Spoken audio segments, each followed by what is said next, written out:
საღამოშვიდობისა პირდაპირ ეთერშია საინფორმაციო გამოშვება ქრონიკა ახალ ამბებს სოფო ცერცვაძე გაგაცნობთ. რკინიგზელთა გაფიცვას გარდაბნის რკინიგზის თანამშრომლები შეუერთდნენ ისინი ადმინისტრაციას ზეგანაკვეთურის შრომის ანაზღაურებას და გამჭვირვალე საპრემიო სისტემის დაწესებას თხოვენ.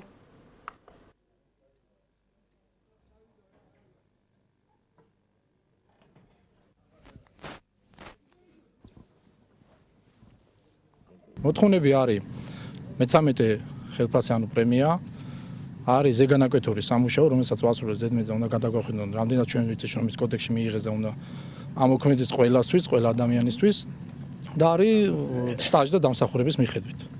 ეს სამი მოთხოვნა ძირითადი. გვინდა რომ ჩვენ ხელფასი განსხვავებული გქონდეს.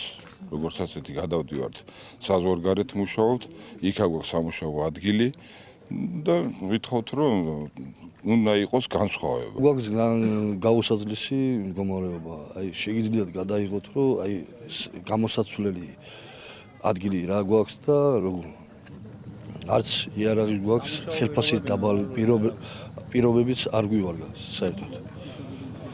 და მოთხოვნები არის იგივე, რაც ამათი და თან ჩვენი მოთხოვნები არის თუ ხელფასის მომატება, რომ მოგვემატოს ხელფასი. რამდენია? 500 ლარი. ზამთარ ზაფხულ ლიანდაგში ვართ და პერეგონებში ვართ და საზღვართან გადავდივართ, გადმოდივართ. ყველაფერს ვარემოტოთ ჩვენ. რუსთავის საკრებულოსა და რუსთავის კორპუსის ერთობლივი პროგრამის ფარგლებში ქალაქს დღეს გლდინის ვიცემერი სტუმრობდა. ვიზიტის ფარგლებში რუსთავის დამეგობრებული ქალაქის წარმომადგენელი ჭყონდიდელის დასახლებაში მერისა და საკრებულოს თანამშრომლებს შეხვდა. რუსთავის კორპუსის ხელმძღვანელის კობა ლომიძის განცხადებით გლდინის ვიცემერი ქალაქში იმ გამოცდილების გასაზიარებლად ჩამოვიდა, რასაც ადგილობრივი ინიციატივების პროგრამა ჰქვია.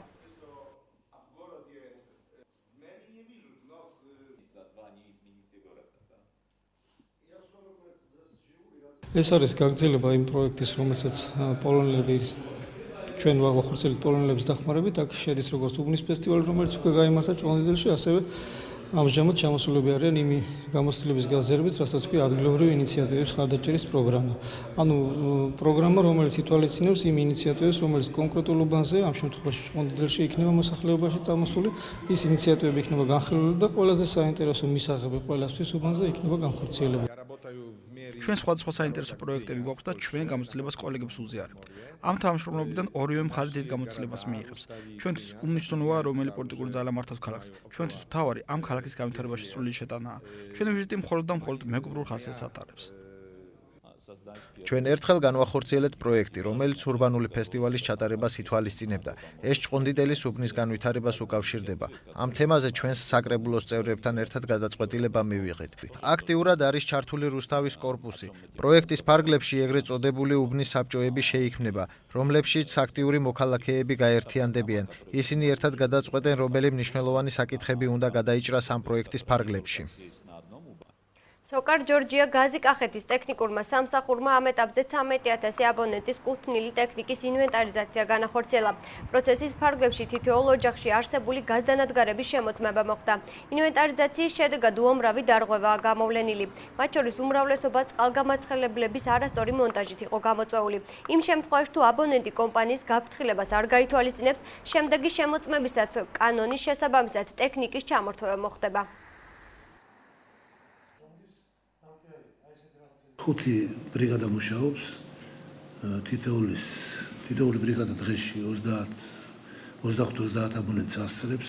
ძირითადი დარღვევები გვხვდება წყალგამაცხელებელი კალონკების მონტაჟზე და საერთოდ კორპუსში არსებობაზე და ბინაში არსებობაზე. ჩვენ ვაძლევთ იმას გაფრთხილებას, რომ უნდა ჩაიხსნას საუცილებლად ეს წყალგამაცხელებელი, ანუ წყალგამაცხელებელი კალონკას საკვამლი არხი უნდა გადიოდეს, წყალგამაცხელებელი კალონკის საკვამლი არხი გადიოდეს გარეთ. იქ სადაც ამ აქტს ვადგენთ, აქტებს ვადგენთ, 3 თვის შემდეგ აუცილებლად უნდა შევიდეთ აი სემეკის გადაწყვეტილებაა. საჯარო სანქციები ალბათ ჩამოერთმება, ეს კალონკა ის მისი ნაყიდია, საკუთრებაში მისია, მაგრამ ჩამოერთმება, ჩვენთან ჩვეულებრივად დასაწყობდება.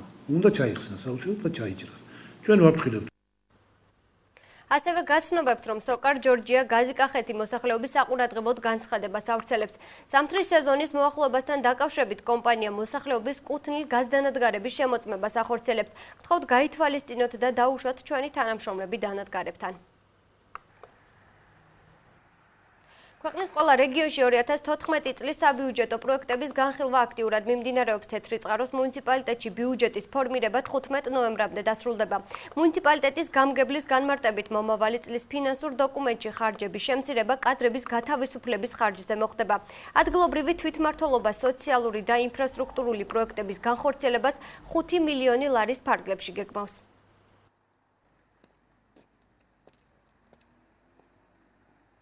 ცვლილებები შედის საკმაოდ ბევრი ჩვენ ბიუჯეტში. პირველ რიგში ეს ოპტიმიზაციას და რეორგანიზაციას ეხება. აუცილებლად მოგვიწევს ჩვენ გარკვეული კონტინგენტის თანამშრომლობის შემცირება. აქედან გამომდინარე ბიუჯეტში სახელმწიფო ფონდის ფორმირება მოგვიწევს. დანარჩენი ჩვენ გვაქვს ახლა განხილვა იმაზე პრიორიტეტებად რა უფრო ჩავთვალოთ რა ახლა არის აქ აი სოციალური ფონიც ძალიან მძიმეა და სოციალურ დახმარებასაც რამენაირად უნდა გავუწიო ანგარიში. მაგრამ ხშირად ხდება ისე რომ აი სოციალური ფონის გამო ძალიან ბევრი რამე უყურადღებოდ შეიძლება დარჩეს, ხო? მაგალითად საკმაოდ დიდი თანხები შეიძლება რომ წავიდეს თუნდაც ერთჯერად დახმარებაში, პროგრამულ დახმარებაში. ვინაიდან ჩვენი ბიუჯეტი არ არის ესეთი მდიდარი და სულ რაღაც 5 მილიონს მოიცავს და ადგილზე მით უმეტეს მოსაკრებულით 600,000-ზე მეც ვერ ავდივართ ჯერჯერობით. აქედან გამომდინარე, აი მე ვფიქრობ, რომ რაღაცნაირად ისეთი განაწილება უნდა მოვახდინოთ, რომ ინფრასტრუქტურულ პროექტებშიც რაღაცა ჩავდოთ და თლად არ ვიყოთ სამინისტროზე დამოკიდებული. საკრებულოს წევრმა ივანე შათირიშვილმა მორიგი განცხადება გააკეთა და ქალაქში არსებული მოუწესრიგებელი საფეხმავლო ბილიკების შესახებ ისაუბრა.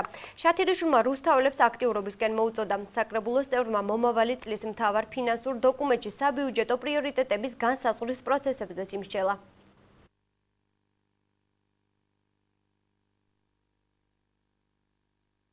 მოსახლეობამ მისი საცხოვრებელი კორპუსისა და შესაბამისად ტერიტორიის ირგვლივ, სადაც კი ტროტუარები არის მოუწესრიგებელი, არასათანადო ასფალტის საფარით დაფარული და ასეთი ბევრი ქუჩებია, რომ მოსახლეობამ ცხელი ხაზის მეშვეობით 22:0005 27:0005 და ჩააწერიონ რომელი ქუჩა არის უფრო მნიშვნელოვნად შესაკეთებელი ტროტუარები, რომ შემდეგ უკვე შესაბამისი სამსახური მას გაითვალისწინებს და ბიუჯეტში ამის შესახებ ხა გამოიყოფა.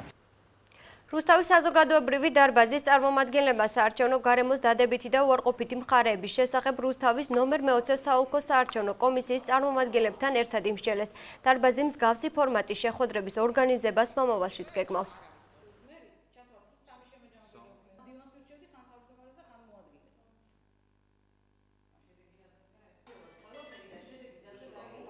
საოლქო წარმომადგენლობამ მოგცა საინტერესო თეზისები იმასთან დაკავშირებით, თუ როგორ შეიძლება კიდევ უფრო მშვიდობიანი, კიდევ უფრო კეთილგანწყობილი და რაც მთავარია, კიდევ უფრო მაღალი სანდოობის ხარისხის მქონე არჩევნების ჩატარება. მოხდა ერთგვარი გაანალიზება იმ ხარვეზებისა, რომელიც ახლდა ჩატარებულ არჩევნებს, ვამბობთ ჩვენ რომ უმნიშვნელო ხარვეზებია, მაგრამ ორიენტირებული ვართ იმაზე, რომ ხარვეზები აბსოლუტურად აღმოფხრილი და შეხვედრა შედგა რუსთავის საზოგადოებრივი დარბაზის სურვილით. საუბარი ეხებოდა საარჩევნო პროცესს, თუ რა პრობლემები იყო საარჩევნო პროცესის მსვლელობის დროს, როგორც უბანზე, ისე ოლქში, რა ურთიერთობა ჰქონდა საოლქო საარჩევნო კომისიას პარტიებთან და საერთოდ როგორ წარიმართა საარჩევნო პროცესი. გარდაბაში მცხოვრებმა მუსლიმებმა ბავშვებისთვის უანგარო ცისხლი გაიღეს აქციაში, რომელიც უკვე მეორე წელია ტარდება სიმბოლურად აშურობის დღესასწაულზე ეწყობა. ამ დღეს მთავარი მოციქულის მუჰამედის შვილთაშვილის გარდაცვალებას გლოვობენ. გლოვას კი სახალხო თვითგვემით გამოხატავენ.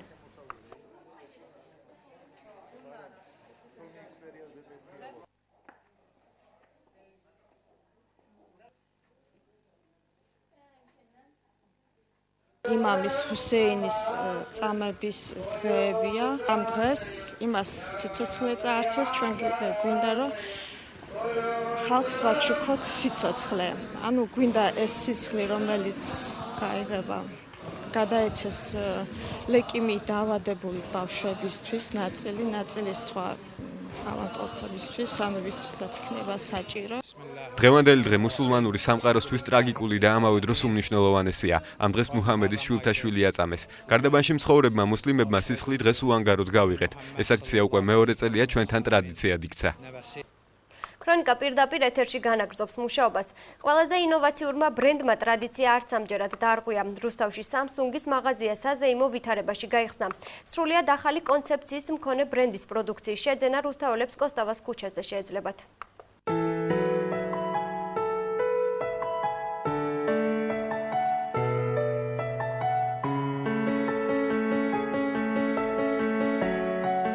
ყველაზე პროგრესული და ინოვაციური ბრენდის პირველი მაღაზია დღეს რუსთავში გაიხსნა. სრულიად ახალი კონცეფციის მქონე პრემიუმ კლასის მაღაზიაში მობილური ტელეფონების, ფოტოაპარატების, პლანშეტური კომპიუტერებისა და სხვა ტექნიკის ლუქს მოდელებს შეხვდებით. მაღაზიის გახსნას Samsung-ის დირექტორი პირადად დაესწრო.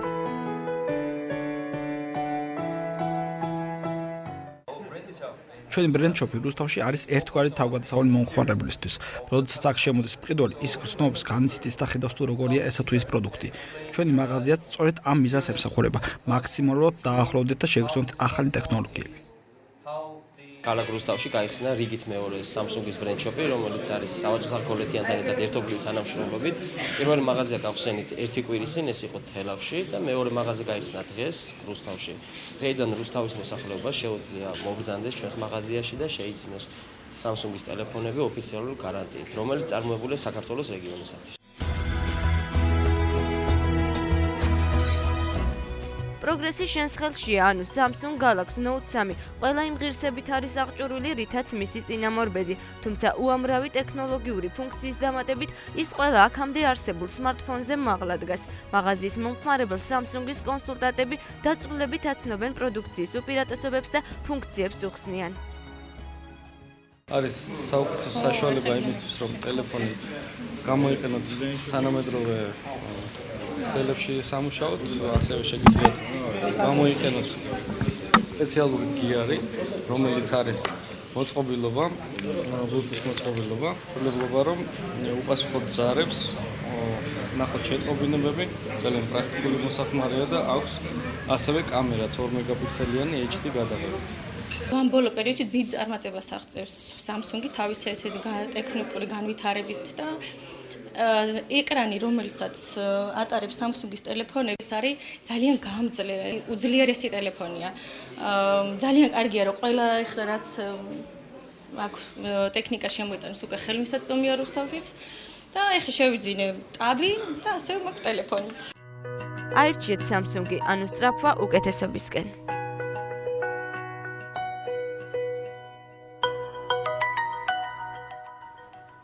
რუსთავის საჯარო სკოლის დირექტორებს დღეს შოთა რუსთაველის სახელობის თეატრისა და კინოს სახელმწიფო უნივერსიტეტის წარმომადგენლები შეხვდნენ. სტუმრება პედაგოგებს ცენტრის ინიციატივა გააცნეს, რომელიც სკოლებში სპეციალური წრეების შექმნას გულისხმობს. სიახლე იმ მოსწავლეებზეა გათვლილი, რომლებიც პროფესიული არჩევანის გაკეთებას სახელოვნებო სფეროში გეგმავენ.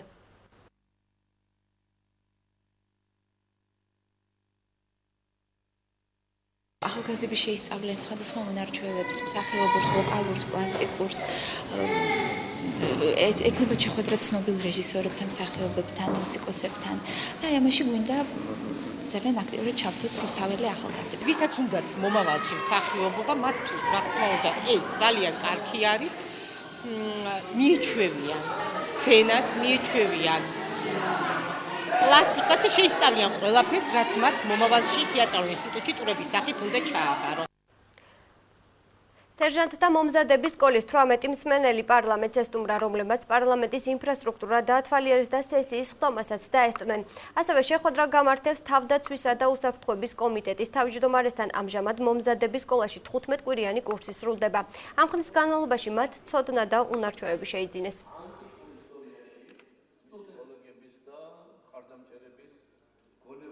თავდაცვის და უშუალოების კომიტეტის თავმჯდომარესთან ბატონ ირაკლისთან მქონდა შეხვედრა. უბრალოდ იმ ზოგად პრობლემებზე იყო საუბარი, რაც შეიძლება თითოეულ მებრძოლს სერჟანტს აწუხებდეს. ეს ძირითადად ყოფითი საკითხები იყო და ასევე ის მიმართულება, რაც სამხედრო განათლებას ეხება. ვისაუბრეთ პრობლემებზე და არა მხოლოდ პრობლემებზე, არამედ იმ პოზიტიურ მიღწევებზე, რაც ჩვენ აღმასრულებელ ხელისუფლებასთან ერთად შევძელეთ. მაგრამ ამ პრობლემებზე საუბარი არის ძალიან მნიშვნელოვანი იმ კუთხით, რომ თავდაცვის სამინისტროსთან ერთად, რომელსაც ძალიან კარგი ურთიერთობა და თანამშრომლობა გვაქვს, უფრო მეტად მოვახდინოთ კონცენტრირება ჩვენი რესურსის პრობლემებზე გამოვასწოროთ, გამოვუმჯობესოთ, გავავითაროთ. დავსვით რამოდენიმე კითხვა და მივიღეთ ამომწურავი პასუხები. მე როგორც მსმენელი მოხარული ვარ, რომ შედგა ეს შეხვედრა და მოხარული ვიქნები თუ გაგრძელდება და იქნება ესეთი შეხვედრები ჯარისკაცებსა და პოლიტიკოსებს შორის. შინაგან საქმეთა სამინისტროს კრიმინალური პოლიციის თანამშრომლებმა თბილისსა და ქუთაისში ერთობლივად ჩატარებული ღონისძიებების შედეგად წარსულში ნასამართლები ორი პირი ჯგუფური ძარცვის ბრალდებით დააკავეს.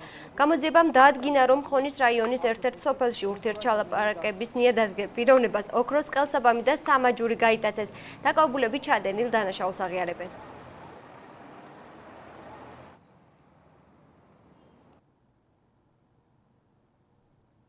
შინაგან საქმეთა სამინისტროს ცენტრალური კრიმინალური პოლიციის დეპარტამენტის თანამშრომლებმა თბილისსა და ქუთაისში ერთობლივად ჩატარებული სპეციალური ოპერატიული ღონისძიებების შედეგად მრავალჯერ ნასამართლები ორი პირი დააკავეს, რომლებმაც მოქალაქეს ზალის გამოყენებით გასტაცეს ნივთები.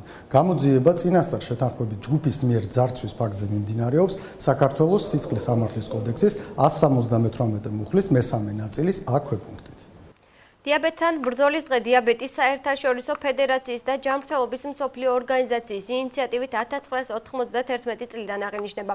2006 წელს გაერთიანებული ერების გენერალურმა ასამბლეამ 14 ნოემბერი დიაბეტის მსოფლიო დღედ ოფიციალურად აღიარა.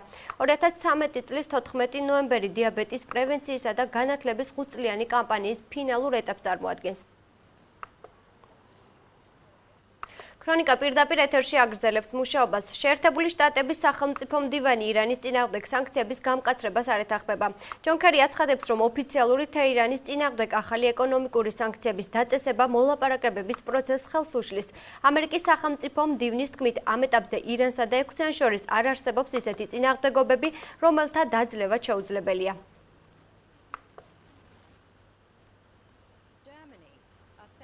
გერმანიის ექს-პრეზიდენტს პირადი სარგებლობისთვის საკუთარი თანამდებობის გამოყენება ედება. ბრალად საუბარია 2008 წლის თებერვალზე, როდესაც კრისტიან ვულფს ჯერ კიდევ ქვედა საქსონიის ხელმძღვანელის პოსტი ეკავა.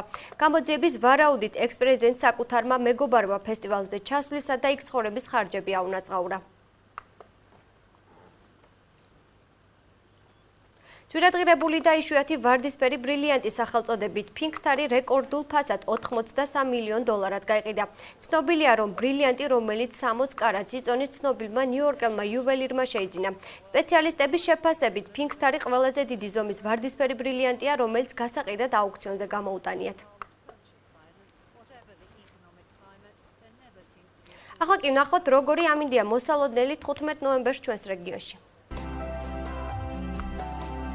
წალკა +10, ღამით კი -1 გრადუსი, თეთრი წყაროში დღისი 12, ღამით კი +2 გრადუსი, დმანიში +10 გრადუსი, ღამით 0 გრადუსი, ბოლნიში +16, ღამით კი +5 გრადუსი, მარნეულში დღისით +15, ღამით 7, თბილისში +15 დღისით, ღამით კი +7 გრადუსი, გარდაბაში +15, ღამით კი +5, რუსთავში +15 გრადუსი იქნება დღისით, ღამით კი 5 გრადუსი.